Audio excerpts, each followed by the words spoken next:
เรียนท่านคณะกรรมการผู้ทรงคุณวุฒิและกราบสวัสดีแขกผู้มีเกียรติที่เคารพทุกท่านพวกเราเป็นตัวแทนจากโรงเรียนบ้านป่าบงตำบลหนองหานอำเภอสันทรายจังหวัดเชียงใหม่สังกัดสำนักงานเขตพื้นที่การศึกษาประถมศึกษาเชียงใหม่เขต 2อำนวยการฝึกซ้อมโดยท่านผู้อำนวยการจตุพรปัญจรังและฝึกซ้อมโดยคุณครูคิตภัทรกัลยาณวุฒิและคุณครูหทัยชนกวรรณธิกุล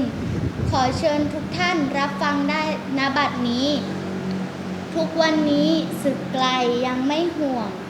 แต่หวั่นซวงศึกใกล้ไล่ข่มเหงถ้าคนไทยหันมาฆ่ากันเองจะร้องเพลงชาติไทยให้ใครฟังธงชาติและเพลงชาติไทยเป็นสัญลักษณ์ของความเป็นไทย